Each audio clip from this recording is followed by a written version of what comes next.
Hello, everyone. Welcome to Underrated Live. Woo! This is crazy. Yeah. Yeah, thank you, everyone, for coming. We hope you enjoyed the movie. I certainly did. For anyone listening at home, the film we just watched was 1984's Runaway, a techno thriller written and directed by Michael Crichton. We are the Undercast Company. My name is Derek McDuff, and I'm joined, as always, by Ariel Ortiz. Hi. Hey, everybody.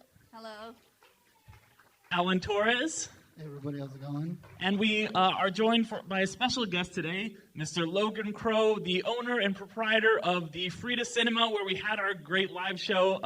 Logan shows the film. Say hi, everybody, Logan. Hello, everybody. Hello. How'd everybody like the movie? Yeah? Awesome. Yeah. Yeah, no, I had a lot of fun with it. But yeah, this is, as I said, written and directed Michael Crichton, starring Tom Selleck, Kirstie Alley, of course, Gene Simmons from Kiss as the main antagonist. But let's get right into it. Logan, since you were the one who chose the movie, why don't you tell us a little bit about why you love it so much and, why you brought it to all of our attention? Absolutely. When you guys reached out, there's a million different ways I could go trying to think of a movie that I thought is underrated and underappreciated. And, a lot of the movies that I love that I consider to be underrated or underappreciated have become cult classics. So, they have a following. Even something like The Fall has its own sort of cult following. But I feel like The Fall is fantastic, it's right? It's the best. I definitely want to put that on I have it on our list. It's a masterpiece, but as much as you can't find it and it's kind of like vague, people do know it. They talk about it, but I feel like no one talks about Runaway. Mm-hmm. I don't see it on sci-fi lists, and as much as I recognize that there is just 80s happening all over this movie. Yeah, oh my gosh, yeah. The absolute best parts of it, to be honest. I loved it. Absolutely. There's just so much imagination going on in this movie, and it's, I think it's paced really well, and it just moves at a clip, and I think it's just a blast. I think it's a blast of a film. I have always been a huge fan of this movie, so it was my immediate pick for this. Yeah, I think it's like, what did people in 1984 think the world would be like in 1986? Correct. It's the same year the Terminator came out. So, you got two filmmakers with very sort of not very pleasant views of where technology was headed. Yeah, Michael Crichton, not liking technology. Who would have thunk? There you go. Yeah, the one thing that I could say, the word that sums up this whole thing, and I was right at the end, I was riveting. It's just so insane and out there, and I ended up liking it, for better or worse, of whether it meant to or not. It's such an enjoyable movie, and of course, as Tom Selleck is in all of his movies, he's just Tom Selleck. He is the mustachioed Magnum PI, just out there, to either solve a crime or take care of a kid. You got three men. Or rub a woman's nose. Yeah, or, yeah. 3 men and a little lady or a baby mixed in there, and then you have Tom Selleck Magnum PI, like I said. And I was just this is just Tom Selleck, and I think that's just how Tom Selleck is just always going to be. He's just going to be Tom Selleck, playing in everything, and it was just so enjoyable. I think Gene Simmons is one of the most he could use his face. Everybody knows he could use his tongue very impressively, but man, does that man every different. He had to be doing 100 different faces. And every time his eyes blinked creepily, I was he's a good bad guy. Yeah. This was your first time seeing it, right? Yeah, That's yeah. so rad. That's so cool. No, did anybody notice that? I feel like Gene Simmons just watched Scanners. I don't know if Scanners came out before this. I think. And he just saw Michael Ironside, and he's like, I want to do that. I'm going to do that. And Mike Crichton's like, go for it, dude. I'm like, I don't think Gene Simmons is a great actor in this, but he has such a presence. Like, it's the same stage presence as he has because he's so theatrical in Kiss that he's just kind of like, he gives you this, like, stare that, like, looks right into your, like, through the screen, into your throat, so through the back of Tom Selleck's head, into you. Like, it's so unnerving, and you're like, wow. Like, he couldn't give, like, you know, he couldn't play, like, Iago or something in Othello, but, like, this, like, it's like almost like the shark in Jaws, just like terrified, just these dead, creepy eyes, just like coming for you. No matter what you do, he will come for you and he will send his horrible little robots. And I watched it before to kind of like prep for this, but it was right when we first started talking. It was a couple months ago, and I forgot a lot of how just unnerving he is. And that last little jump scare he does was the most 80s thing I've ever seen, where it's just like, ha! And it's just like, I was like, are they going to do it? Are they going to do it? They did it. Oh Yes. my gosh. It's literally the end of Scream where they're just like the killer or the bad guy's gonna scare the audience for one last time. And I was like, come on, dude, do it. And then he did. I was like, yes. Like, me and my girlfriend just like jumped out of our seat. Even though we knew it was gonna happen, we're just like, oh yes, it's perfect. But real quick, did anybody else hope that like when he gave the suitcase to the guy, like there was no money in it? Like Yeah. I was just hoping there was just gonna be a bunch of like Kiss memorabilia. Just like Gene Simmons is so like pushy about it. He's like, would you like a Kiss coffin? I thought it was gonna be the spider because like it just like opens it. Oh yeah. you know. I was expecting And then that it too. comes better. It comes out from a used towel and then jumps at him. Yeah.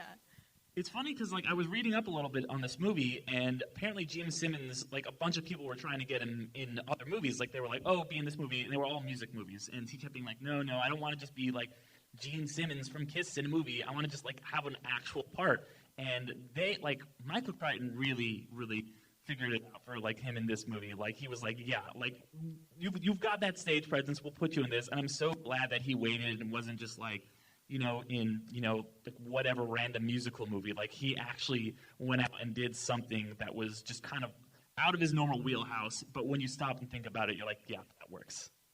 Mm-hmm. Yeah. There was just so many like impressive moments that I wasn't expecting. Like how fast the dad was running away from the bullet, and then the bullet time too. The first showing of like this self-tracing bullet. And the technology was actually very impressive, like just like out there. And I know that they predicted drones. Yeah, they predicted. They predicted a lot. Yeah. There's a lot in this movie. I'm calling you on a mobile phone. What? There's like a whole list. If you go like IMDb trivia, there's like this whole list of things that are in this movie that did not exist at the time. Yeah. That's just really, really incredible. Everything from the video doorknob cameras to cops having semi-automatic weapons, because back then they had revolvers, to internet at some level, social media. There's another big one the little TV that Bobby's watching under the bed. They didn't have small TVs back then. So all this stuff, that was pretty amazing that this movie is so prescient. It should be respected. Yeah, seriously, it's amazing. Well, I was reading this book. I think it was this book about John Truby, and he was talking about like different storytellers and stuff. And one of the ones he mentions is Crichton, and he's like, Crichton, he's not at the best at coming up with like compelling characters or like crazy original storylines, but the guy has all these insane concepts. Like, he just think of stuff, and like what you just said proves it. Well, he predicted all this technology that would be coming out in the next, we're like 35 years later or whatever it is, close to 40 years later, and he really did have all these ideas for things that would become a part of our everyday life. And he's got explanations, and I love it. He's good with world building. Like when you watch Jurassic Park, and you're watching the whole Mr. DNA video, and they're talking about, an amber, and you're kind of watching and being like, oh, really? I guess, yeah. I guess if the mosquitoes are trapped in amber, you could probably get their DNA out and fuse it up. And like, Westworld, all of these ideas that he had, he doesn't just throw out the sci-fi world. He always puts in layers of explanation of how that world exists. And one of the things I love about Runaway is that Runaway is told so matter-of-factly. Yeah. This is what they do, and they're robot, people, and they look at robot crimes, and the terminology that's used, all this future talk is just said breathlessly, just like you would today about anything that exists. And I always thought it really helped sort of create a believable world in which a lot of insane things happen. Yeah. I give this movie a lot of credit. Oh, No, I really it was do. great. It was great. I'd never Yeah. heard about it actually Yeah. before you mentioned it, and then because when we first were emailing, you were like, "Oh, Runaway, we should do that," and you were like, "Have you seen it?" And I was like, "No," but I'm really glad we did. It just doesn't come up. It doesn't. Yeah, no one no. really talks about Runaway. It's a perfect pick for this podcast, honestly. Yeah, it just drops you in the deep end, and like it randomly. A recent movie that had just did that, and I kind of got the same sense as Dune. Yeah. Because it just like drops you in, doesn't give you any explanation, but then you like catch up, like, okay, this is how the world is, this is how it is, and stuff like that. And yeah, it was very much like it was an interesting take on robots and stuff like that. It kind of had like a feel of iRobot, especially with his job and like going after robots and stuff like that go haywire. But then also, yeah, like has this sense of like family, and then you have like a kind of true crime with and conspiracy, and essentially cyber conspiracy and all this stuff, and then the militarization of technology, and it like very much branches out very well. It was random. To have Runaway and Dune talked about in the same sentence means our work is done. Yeah, exactly. But no, it does. It has everything. I mean, if you're a Jetsons fan, that's as close to like a cinematic Rosie as we're ever going to get Yeah. in Lois. You know what I mean? Yeah. Like every kid dreamed of like having Rosie the robot at their house, making them breakfast. And like, now we just have Siri. And now we have Siri, right? That's true. Yeah. I absolutely love that Michael Crichton has like a kind of style to everything. Where like if you notice with Westworld, it's like animatronics gone wrong, and then Jurassic Park is like dinosaurs gone wrong, theme park gone wrong, and then this is like Roomba's gone wrong. Of course, you have to have it. You have to have it. But I really like that. Like I was kind of just shocked at how like ahead of its time, like we just said, but like it really predicted a lot of technology, especially with like the killer Roombas. I mean, we don't have that yet, but I mean it's pretty fascinating how like. I don't know, it just blew me away. Like I'm honestly very shocked too, like you said that, like because I like 80s movies. I like especially like super cheesy 80s movies like this, and I was just like, dude, how have I not heard of this? But I thank you so much for introducing it to us, because now I just want to like watch it at like parties all the time. Like I just want to have like a Michael Crichton night of just like Jurassic Park and Runaway. Well, those spiders. I mean, to me, those spiders should be iconic. Yeah. They should be iconic. I mean, they're so rad. I heard people in the audience, as much as it was like laughter with the cheesy, because there's some cheese in this movie, absolutely. But there were gasps. People, I could hear you guys reacting to like when the spiders are coming up on the elevator, when it jumps up, when it hits them in the hand. I mean, they're creepy, authentically creepy creatures, inventions in this movie. It is a techno thriller. Like you are legitimately like kind of like, oh my gosh, this thing's gonna like stick a needle in you and shoot acid into your face, and then blow up and light you on. It's just like very just like edge of your seat. And Crichton is like very good at that kind of suspense, especially in a movie like this when he doesn't have like the kind of Spielberg magic over it like Jurassic Park. Like this is just pure Crichton. Like things are coming to get you. Don't trust technology. And it's really fun. It's, I think, 80s schlock in the best possible way, in the same way that RoboCop is, which is another kind of movie that I love a lot, that I think is pretty similar to this movie, that has, obviously been recognized over the years for being what it is, whereas I think this movie kind of, as we've said, is kind of just fallen by the wayside for whatever reason. And it's kind of been forgotten, but it's the same vibes. It's the same just kind of like cheesy 80s, just like the technology's coming to get you. Here's a cop who's going to like try and stop him. So yeah, I think this definitely deserves to go in that kind of like 80s kind of like cheese, but knows what it's doing canon. Yeah. I don't know how like self-aware it was, but it did definitely like it was deep 80s, like like with the. Especially with his partner's character, like it was very much like I don't remember her name, but from RoboCop's his partner in that one, all the women wearing skirts, that kind of like borderline sexist, but okay. No. But it was just so like with her character, I was like, this is your first day. You don't need to know all this stuff about your partner. Like he does not need to be, you guys don't need to be together. This is your third date, kind of thing. But it was just so, like, I know you kind of have to suspend belief in these '80s movies for that reason. But you also find like a like it adds to the feel of it and stuff like that, which I enjoyed. But yeah, every once in a while, it's interesting to revisit a movie that you love a lot from the '80s and see those little things that are like, "Ooh, gosh, yeah, that's better left." And I haven't seen this one in a while. And no, absolutely. I mean, from the Kirstie Alley, the first thing he says, "Wow, she's really attractive." To whom? I mean, he's just saying that out loud, and then ending on like. What, a 3.5-minute kiss with sparklers going all over it. He's got acid on his face. Like, his face has been burned off by robots. I've forgotten about this stuff. Right? Yeah, I was like, he has acid on his face and stuff. I'm like, the man needs to go to a doctor. And also a long shot was the elevator ride up. I'm like, but it played good because it gave into that. And also another movie that this kind of like homaged in a way was Hitchcock's Vertigo too, and stuff like that, and that whole thing. But yeah, so like even in that scene, like while it was long, like kind of waiting for it to end, I was like, well, it does play into like the vertigo-ness of it too. So yeah. It's a lot going on this way. I know, a lot. That's what I'm saying. It's like 5 movies in one. And it does, like, if some movies, it does predate, or I don't know if, like, I, Robot the book was written before this, but, like, definitely predates that movie. It gets its kind of, like, inspiration a little bit from Vertigo and that story. But yeah, was this an original story from Crichton? Yeah. Okay. So it wasn't previously written before. That was 84, and it came out, like, my dad used to take me to a lot of movies, and so Terminator and Runaway, I kind of pair them in my head because they both came out right around the same time in '84, and yeah, to me this was when you're little, you like what you like and it affects you, and you don't know this is bad or this is a campy film, whatever. You learn that later, and this was a masterpiece to me as a kid, but it just.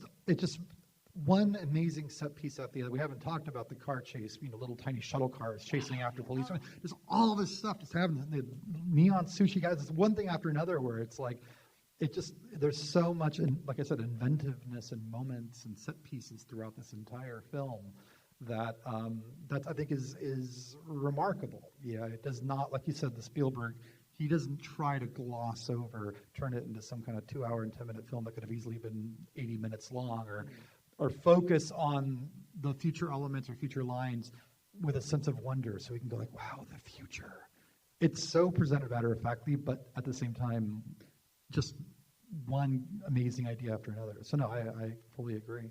I think for me, my movie like that I'm very afraid to go back to from my childhood in the 90s is Billy Zane, the Phantom movie. Like, I loved that movie. Yeah, growing up? Yeah, and I have not been back to it in 20-something years, and I'm just like, I think my Runaway, I don't know if it's going to hold up as well as Runaway will, but I just remember, like, the 3 skulls, and just, oh my gosh. Has there been a movie, I'm curious now, like, are there movies where you love it, and you haven't seen it in a while, and you go back and watch it, and you're like, oh my God, this is horrible. Well, but you loved it back then. Well, we kind of touched on one from my childhood on our podcast, and I had mentioned this earlier for you, but Monkey Bone was one of mine from my childhood that randomly. But for me, I do still credit that it worked. Still, there are some like randomness, but it still works for me, and I was glad for that. So yeah. I think for me, the one that I kind of went back and rewatched, I saw it as a kid, but it scared the crap out of me, was Killer Clowns from Outer Space. But then I saw it when I was older, and then I was like, oh, this is fucking amazing. This is even better than I thought. So you scared me for a second. I'm like, what, you did? That's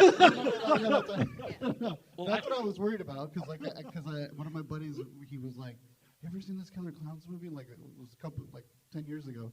And I was like, oh yeah, I saw it, but like it scared the crap out of me as a kid, like because I had like really bad claustrophobia. Now I love clowns, but yeah, like we went back and watched it, and like I just had an absolute blast. Like I was worried too because I was like, I remember the effects are kind of cheesy and like I don't know. And then as soon as like a clown knocks some guy's block off, I was like, oh no, never mind. This is class. This is good. No, I think, so a couple months ago, I was actually on a podcast where that was kind of the premise, like you go back and rewatch something from your childhood and you're like, does this hold up? And I chose Pokemon, the first movie, and I was like, objectively, this is not a good movie, but I loved it. Like I was like, I was having so much fun watching it. I was like, yes, Mew, like how we are born doesn't matter. It's what we do with our lives. This is inspirational. I think it would still make me cry. It will still make me cry, probably. Like just the going back to my 6-year-old self and just like remembering, Ash is stoned. Like I bawled.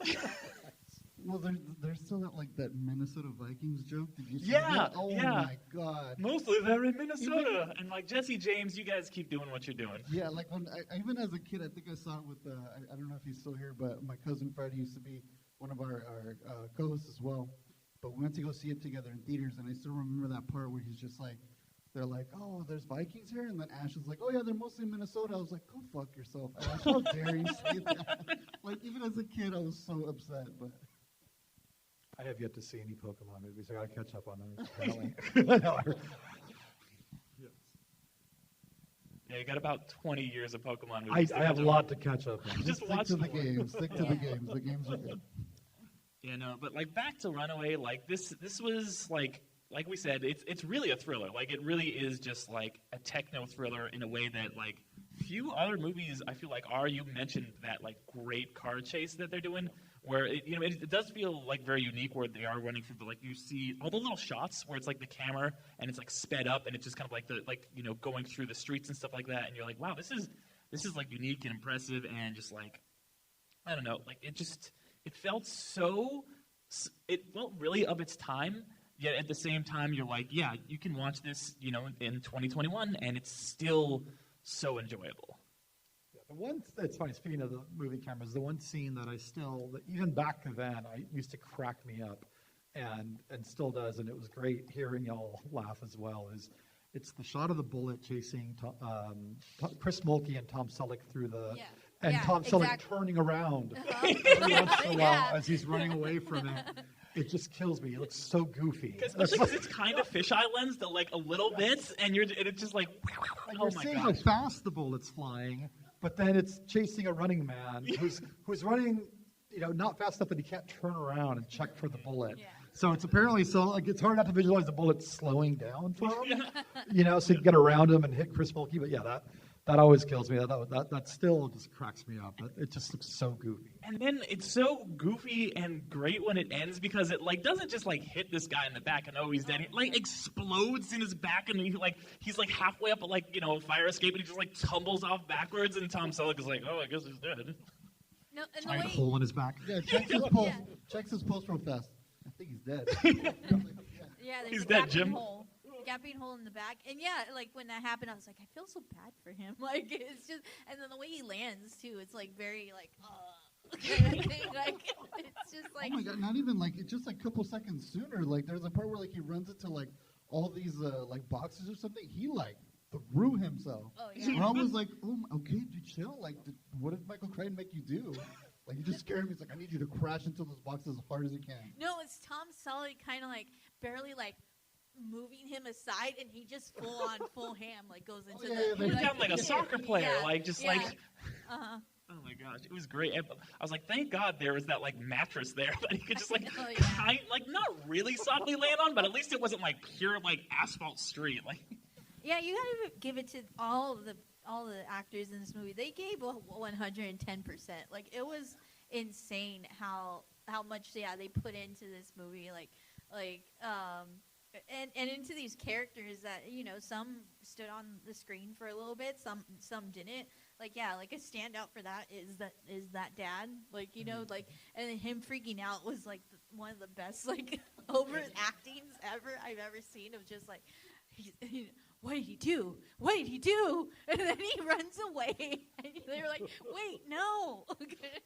Or like the chief, he's so 80s chief. He's like, listen here, all right? You've been fucking this operation up since the beginning. You're off the kicks. Get out of here. You've got to go in there and pull the thing out of it. I just loved it. It was just so just like every chief in the... But he was also like a whole foot shorter than Tom Selleck.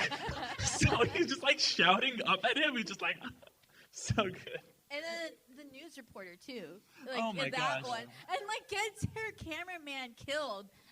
And then Tom Selleck walks over him. We know it. They don't show it, but he had to step over this man. And then like the news reporter is just like next day, oh, I have another camera person. You know? Oh no, but what about that like hero shot? Like he just steps over the dead cameraman and he's like, I saved the kid. And everyone's like, oh my God, he did it. And I'm just like, what about the camera guy? And he's like, I saved the kid. All I could think of when he like suited up and like was like, I'm going in, was just like, I just had Dumb and Dumber pop in my head. It's like, what if he shot you in the face? Suited up in like, I was like, are you going medieval? Because he wears like this electromagnetic thing, and I wasn't expecting that. Yeah. And just like it's so goofy, but it's so good. Like the robot, like this little robot drone thing that's wheeling on, like, and it's just got like a revolver. Yeah. Just like an old West style 6-shooter. Like this is what happens when you give robots opposable thumbs. I'm just kidding. It's literally that meme of the Roomba with like a knife taped to it. Yeah. Like it was just essentially that, and I was like, damn, Michael Crichton predicted that as well. Yeah. I got the meme, guys, but he used a gun instead. Yeah. But it's all amazing for the amazing effect that no one could expect. Yeah. And it's great to remember that there was a time because it's when this movie came out, like I'd watch it with friends, whatever. All this stuff was mind blowing back then. Like the robot's got a gun. Oh yeah. It looks hilarious now. No, it was mind blowing to me today. A lot of it, but like it's funny to watch those movies back then and remember, even stuff from like the 90s when I was older and I knew like you could discern what that didn't like. I think of Cool World, which is a horrible film, right? But back then, and not to say I don't like every once in a while throw it on because I love Cool World, but it's a horrible film. Yeah, if you think it's underrated, but it was like it was crazy back then. It's like, oh my God, it's like Roger Rabbit for adults. It's cool. They're interacting with each other. La la la. It was and then but you watch it now with a new lens and everything that's come since and the way effects and the new style of acting and everything, and it really does date a movie like this, but it's still, like you said, so thrilling and so engaging. For having those silly little moments, it's still a blast to watch. I'd be curious. I don't know. I'm looking forward to talking because I know most of you raised your hands that you hadn't seen this, but I am curious to know what everyone thought. But yeah, no, I love this movie.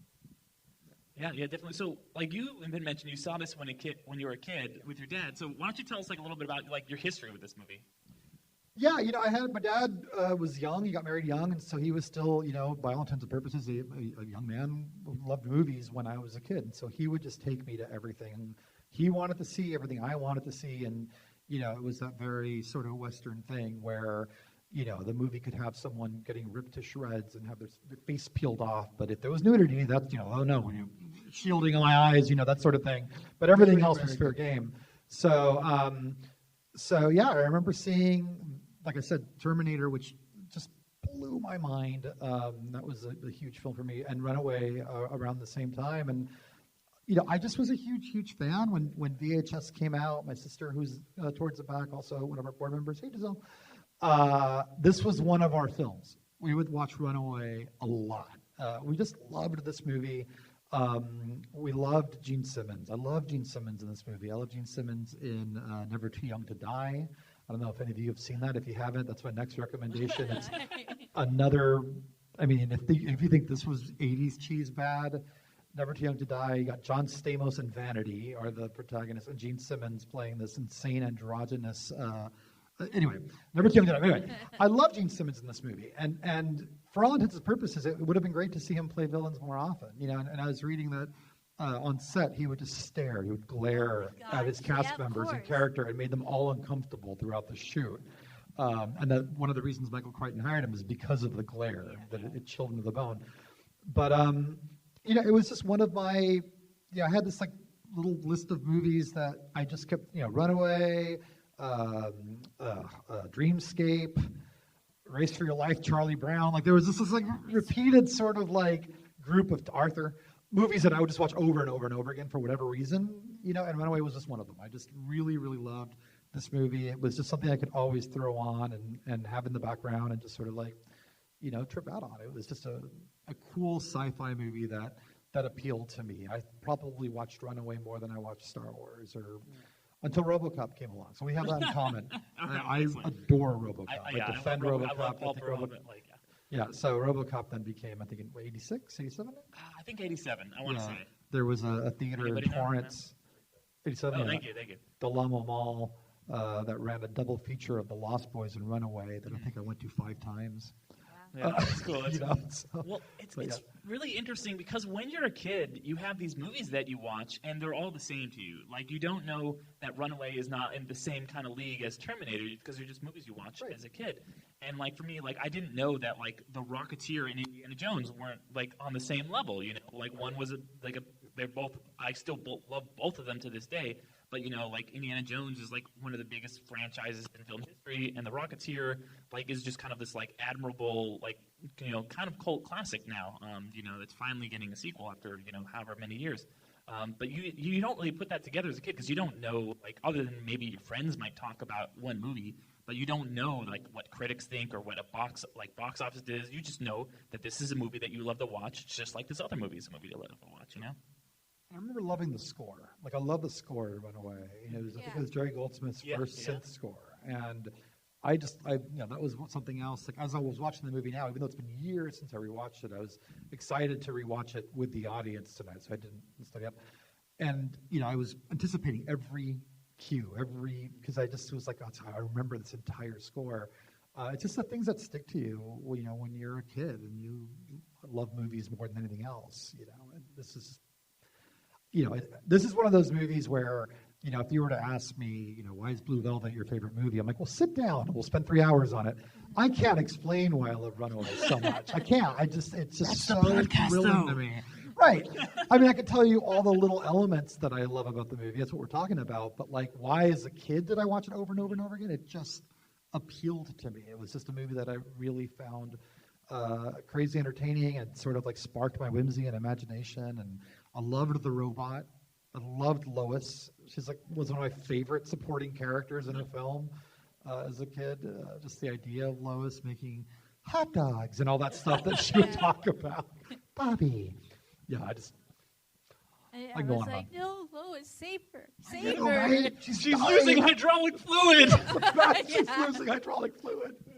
Oh my God! You gotta run over to the 7-Eleven and get some. Because I'm pretty sure that I wonder what they would have at like a 7-Eleven. Like, you know, we go now, you know, they have like oil or whatever, like everything that's necessary. I wonder, like, in that universe, or like, well, I'm gonna go get a couple, like, you know, some Hershey's and some, like, you know, oil for my robots and everything real quick. You know, 3 shells. Yeah, it's like instead of getting a phone charger, you just got to get some like a part for your robot. Like this is the world where I imagine like instead of them having like developing smartphones, they just develop robots instead. Yeah, and I mean, on that factor, like, just the robots, just, they're like, for all intents and purposes, this was, like, in present time. So it's just, like, this is the present, but there's robots. So I really enjoyed that. And I would be very interested in, like, kind of like, I mean, it would be kind of harder in nowadays because we do actually have robots, but yeah, I guess, like, an iRobot is kind of like that. But even iRobot is, like, it still has some futuristicness to it, whereas, like, it would be cool just to see, like, practical robots in modern day kind of thing. Well, another thing I dig about Crichton's approach is we've seen a lot of movies like The Terminator where, like, the robots become self-sentient. You know, they become self-aware. They decide to trigger a war, The Matrix, whatever it is. And with Crichton, whether it's Jurassic Park, Westworld, this movie, it's human interference. Ends up being the thing that causes whatever the crisis is, which I really dig about sort of that through line with him, that it's never just that the machines go nuts or that, you know, the technology goes awry. Dinosaurs have come back from a missile or something like that. It's humans took technology and did something terribly wrong, whether it's for evil purposes or for selfish purposes like Jurassic Park, Kingdom of Dinosaurs, or Westworld, we're going to have a theme park. Which is an interesting take, you know, again, looking at the Terminator, where it's similar ideas, you know, technology gone awry, but, you know, in that more traditional, technology became self-aware and decided to just wreak havoc for whatever reason. Yeah, no, that's like a really good point, because I think even, like, maybe RoboCop is the only other one I can think of where it's like the people are the ones behind it. It's not just like, oh, no, it's become self-aware, you know, like corporation. Yes. Absolutely. But, you know, it's like you said, you know, like Jurassic Park, the bad guy isn't, the T-Rex and the Velociraptors. The bad guy's Dennis Nedry. He's the one who screws everything up. And corporations also in that, too. But yeah, it's a very Crichton, I think, does a good job of being like, hey, technology is just another thing. Like how, Tom Selleck has a speech. He's just like, people make robots, so robots break down. People aren't perfect, so robots aren't going to be perfect either. It's not like we have to be afraid of technology necessarily, but we have to be afraid of its applications. And we're selling it, we're packaging it and moving too fast to standing on shoulders of giants. Like just Ian Malcolm just being basically a mouthpiece for Michael Crichton. So, yeah. And let me ask you a question, Logan. Well, you guys as well. I wanted to ask you guys, and even the audience as well. Like when I was watching it, I was like, okay, yeah, it's cheesy and and all that, but I'm not gonna lie. I would love to see like a modern version of this because we have Westworld, which essentially was another Crichton movie, theme park gone wrong kind of thing. And I've only seen a little bit, like the first season or two of Westworld, but I can totally see this like world kind of nowadays be even more advanced. I can totally see like writers really go out of the way, even making like the Runaway like department, like the whole. I thought that was so interesting that there was just a specific like department for like runaway robots, just how like there's like vice and homicide and all that. So if HBO came out and were like, hey, we're gonna do a Runaway remake show movie, what would you guys want to see in that? Or like Roombas. I think you had it, because when you mentioned the Roombas jokingly, I'm like, oh my God, if there was a modern version of Runaway, I would love to have killer Roombas, chasing down the freeway to kill people. I also like too, like going back to that, like that idea of like a runaway department in the police. I love the little moments where you could tell that the chief found the runaway department sort of secondary or laughable. He'd roll his eyes a lot as they were working on robots. Like all these little touches to like show them like the politics of the thing. But no, I agree with you. I think that it would be interesting to see this movie. What in technology could a mad scientist who's working for like he's at one point he just says very matter of fact, like whoever has the most money, whether it be terrorists, whatever. It's just that's what he's about. How they can manipulate modern day technology, like social media, say, for nefarious purposes. It would be interesting to see. Yeah. You can just turn on the TV and watch the news. Yeah, and then have more gangsters with MIT degrees and Yeah. This guy with a Caltech. Yeah, Now he wants to Caltech nuke a bunch of I mean, people. we haven't even talked about that. The bullets that seek the specific thermal reading of a specific human being. There's just so much going on in this movie, and it's just like one thing after another, just brought up matter of factly.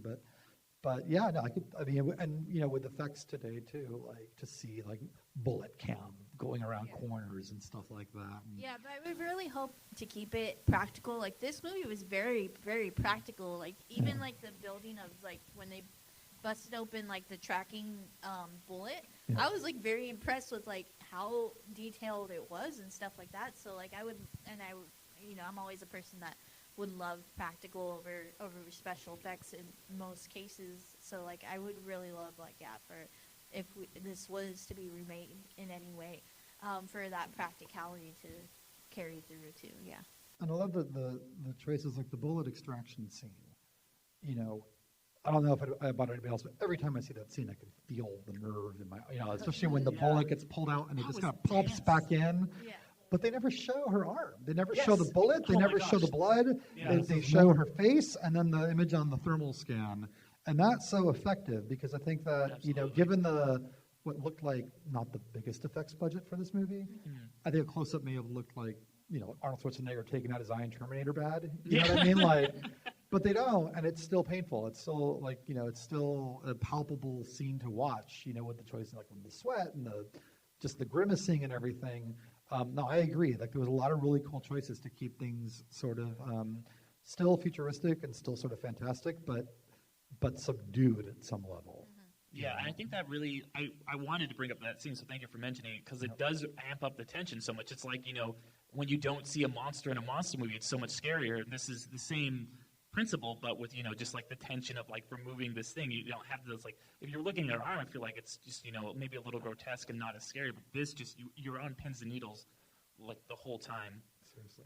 But to answer your question, Alan, like what I would really love to see if they were gonna make like an HBO Max like original series or something would be the Blade Runner 2049 approach. I wouldn't want to see like, oh, we're just gonna like remake this in like, you know, based on modern times. I would like to see the future like come that like evolve from this, like not like, oh, it's 2021 now, but 2021 based on this like 1986 or whatever. Like I would absolutely love to see that. Make it like, you know, Runaway 2049. Like I would love that. We have Bobby be the protagonist, all grown up now. Yeah. Yeah, no, like Tom Selleck is the chief, which is like he has experience with being the chief. So for Blue Bloods and all that, yeah. Is he still married to Cynthia Rhodes? Do you think they got married? Is that what? Yeah. Divorce? If it was I you, was you're kidding, divorced? no. Oh no. No. They got to reconcile by the end of the miniseries. Yeah, reconcile that. I was gonna say I don't want to go too far in the future because I love the aesthetic, like the '80s, like especially the car chase scene. I absolutely loved that drone, so I want it to be like the far off year of like Runaway 2000, like Y2K strikes. Like I'd rather see something like a little more old school, but that's just me because I love like '80s and old school stuff. But no, yeah, absolutely. I mean, I think the Blade Runner 2049 approach would be a lot of fun. And screw, why not get Denny Villeneuve in it? Yeah. It's like, hey, you've done a little bit of cyberpunk. You ever heard of Runaway? It does the same approach as your Dune. It just jumps right in. It's greenlit. Take a break. Yeah. It's sad to see Christy Alley go, though, isn't it? Yeah. That's a brutal scene, I think. Yeah. Yeah. They done Jackie wrong, I think. I love how just like she's just like so 80s sassy in this movie. She just like has no time for this misogynistic cop. She's like, I am just here to have like big shoulders and smoke. Yes. And then to get stabbed in like the brain, she got stabbed like right in the back of the head. Yeah, it's like underneath right the head. And nobody at that restaurant noticed, and he just plunks her in the water. I'm like, There was okay. too many Well, I mean, old did you women see the walking around. sushi machine? Yeah. I mean, they probably were like, oh, she got stabbed, but look at that. Yeah. Right on. Well, guys, any final thoughts before? I think you had something, Ariel. Oh yeah, I do have. So us as under Cast Company, we're going on our third year in January, and this is a special occasion. So I thought I might give my co-hosts some gifts, you know, based on our first podcast ever. Well, thank you. How many episodes have you guys done? This is going to be episode 72. That's awesome. Yeah.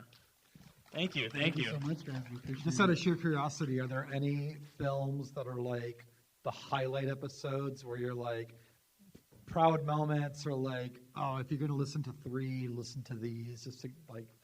13 Ghosts is a great I one. was about to say, the 13 Ghost episode, I highly recommend it. I think we had an absolute blast on it. I think Ariel, Sergio was in it, right? Yeah, her brother was in it, and we were just like crying of laughter. We were having such a ball of it, so I highly recommend that. If there's an episode I would recommend, it's 13 Ghosts. Yeah. So our first ever episode is one that I would recommend, and that's what this is based on, is Speed Racers. I got some pops from you guys because I'm a pops person. Oh my God, this is the coolest shit. Oh my God, look at this, guys. That Like, is so rad. everybody who knows me knows how much I love Speed Racer. I will never stop. It still makes me sad that the Wachowskis never got to make their sequel. Like, oh my God, this is so cool. Oh my God. Which other one would I recommend? We've had some really good ones, like our series, the Big Swings, like that kind of spun off of our review of Speed Racer was really good. I really had a lot of fun with our summer sequel series too. I think Star Trek Beyond, that was a Trek really Beyond was good good. one. Like, I love that movie. Mm-hmm. Yeah, but we feel like I love this show, us doing this show so much, is because we get, at least for me, I get introduced to so many random movies like this one, like Runaway here, and then I also get to introduce you guys to some, and it's just, we always have a great time of just like, you know, acknowledging the good and the bad of a movie, but we never really put movies completely down. Like, you know, we're always pretty much positive. We try to keep positivity to it, but yeah. I mean, we have fun in it. We have conversations like this. So if you ever want to hear more of this kind of conversation and banter, you know, please give us a follow and stuff. Yeah. Yeah. I mean, that's my big thing is like I love movies, and every movie is like somebody's favorite movie out there. Like I stole that from a YouTuber, but like that's something that I always like love to say because it's really true. And there's movies that I love that I'm like, I get why people don't like this, but it's really special to me. And film fans have like these really special relationships to movies like you with Runaway, and just like, you know, these movies, like I don't want to put a movie down ever. Like, even if it's like something that I think is goofy or cheesy, I might like make fun of it a little bit, but like people love movies, and you should just go out and tell people, hey, this is an underrated film, like go do that. And that's the whole point of this podcast. And like, thank you everyone out there for like showing up tonight. It's like I thought it might just be my parents here tonight. So to like see you guys all in the theater, like, and to come out and watch this movie and to like listen to us talk live, you know, for our first live show has been really special. So thank you so much, guys, everyone. Thank you guys so much. We really appreciate it. And I just want to do a quick shout out to my team here, and Logan, thank you so much for having us. Yeah, Thank you. Thank you. This was a blast. Thank you so much. And I want to give a shout out to Derek and Ariel because they have been such troopers. They've been pushing hard with everything. You know, they do a lot more than I do. You know, I'm just the host. I don't have as many resources as they do, but they constantly push it. You know, they're always there. They're always pushing new ideas. You know, they both made new shows as well. Like Derek had the Gateway episodes, and then Ariel has You've never seen. Yeah. Sorry, Suzanne Bird. No. But like they're always pushing it, and I absolutely love that. And they also push me to be a better podcaster and be on it. So I just want to give them a shout out, especially since this is our first live show. At least I want there to be an audience for them to be like, hey, dude, I love you guys, and I appreciate everything you guys do. No, thank you. Thank you, man. Thank you. Thank you.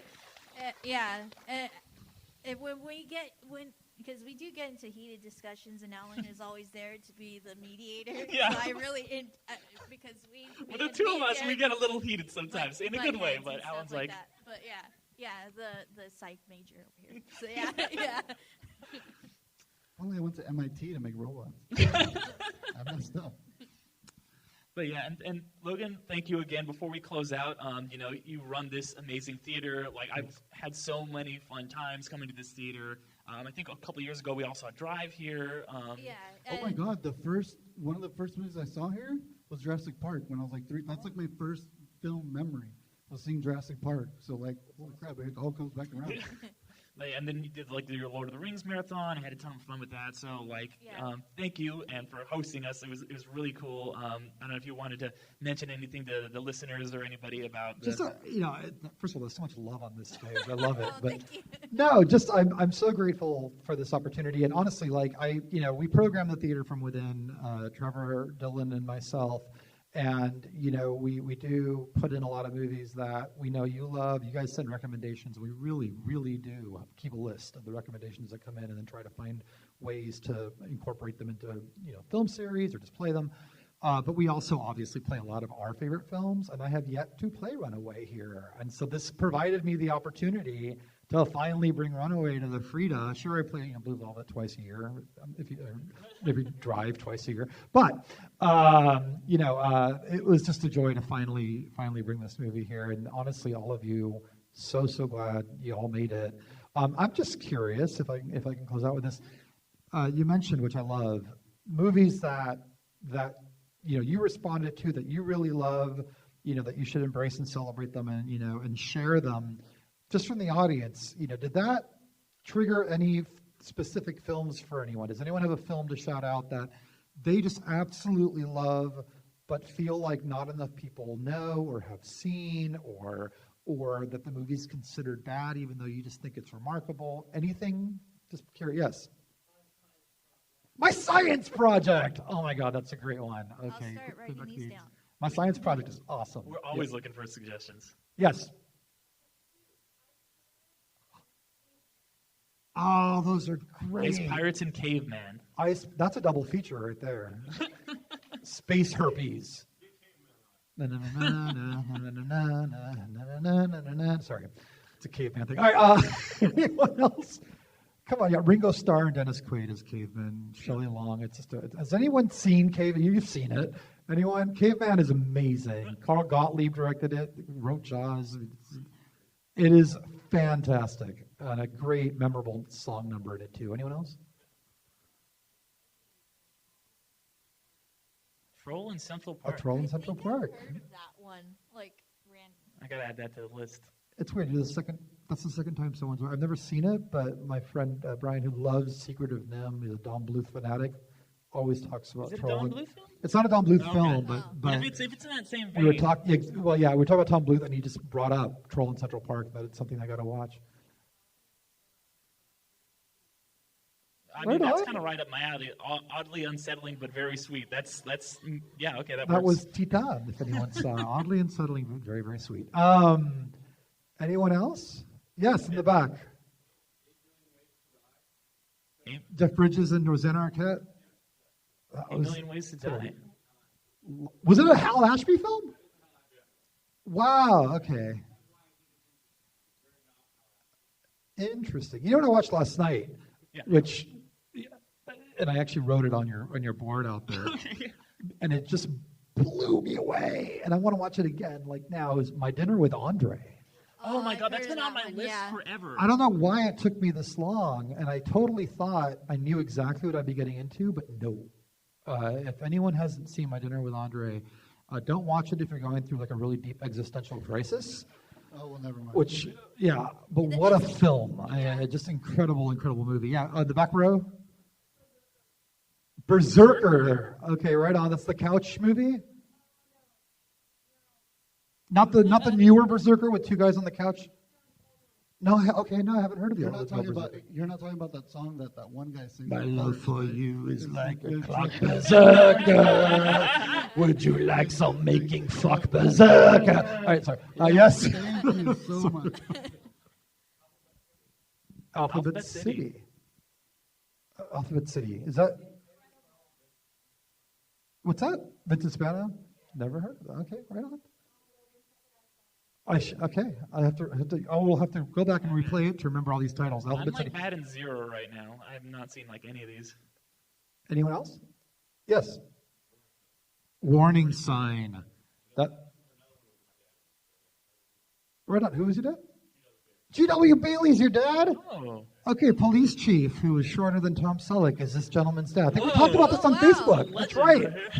That's amazing. I was noticing that him and the security guard for the enclosure, yeah, I was like, Him taking a dive into that horse in Police Academy is one of the funniest things I've ever seen. And oh my God, just so great.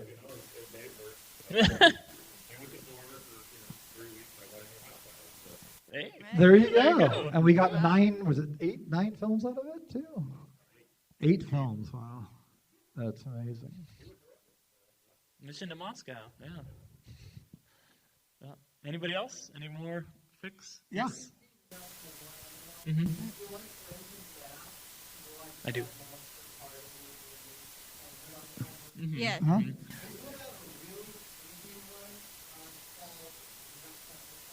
The Nutcracker Fantasy. Okay. Huh. Okay.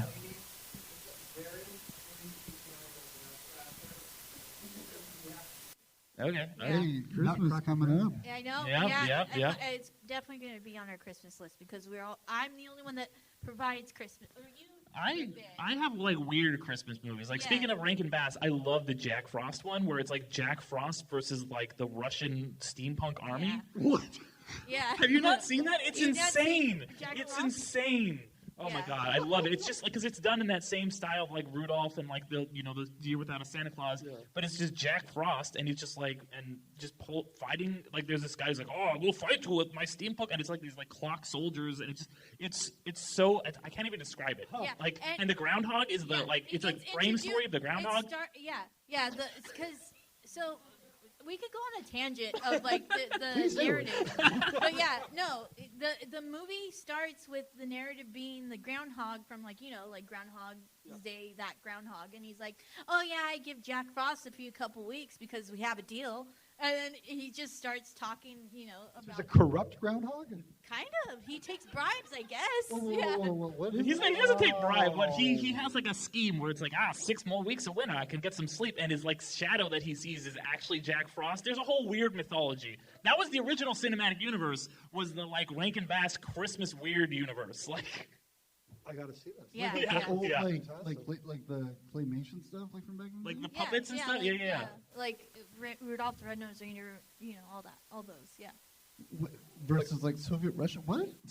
No, it's like the Cossacks and stuff, like the old timey like imperialist Oh. Russia but he builds an army of like mechanical men, but it's like old school, like they're like steampunk like powered, they're like clock powered and stuff. It's weird. It's Yeah. good. Yeah. We should do like a double feature. That we should do that one and that one. Yes, Yeah. yes, Oh, yeah, I'm they're down. short enough. It's They're like, I short don't- enough, we could definitely do a feature. Yeah. Yeah, we can do like a But double. Mad Monster Party is amazing. I love Mad Monster Party. Yeah. So where do folks find your podcast? So Yes, so you guys can find us anywhere you listen to podcasts, Spotify, Apple Podcasts, Google, Stitcher, anything like that. We're also on YouTube if you want to watch the video versions of any of our podcasts. If you guys have liked what you've heard, go out and listen, please. We've got a Discord if you want to talk with us more about movies. We've got a Patreon. We've Instagram, all the stuff. Undercast Company is the name that we do. So, yeah, right there, in case you guys forget, it's above you, or above us, I guess. But, yeah, go ahead and give us a listen. Thank you once again, everyone, for coming. Thank you, Logan, for having us. I've been Derek, Ariel, and Alan. Thank you. Thanks all for being amazing. Thank you so much, everybody, and I hope you guys had a good time this evening. have a good night. Good night. Thank you, everyone. Thank you. Thank you. The folks from Undercast put a board out in the lobby with some markers. I think the 3 questions was movies that were underrated, movies that are underappreciated, and movies that slid under the radar. And pass these Exactly. people by. So yeah. if you have any recommendations, feel free to add them on. Everyone, thank you so much. Thank Have a very you. good night. Thank you, everyone. Good night. Thank you for Everybody, coming. have a good night.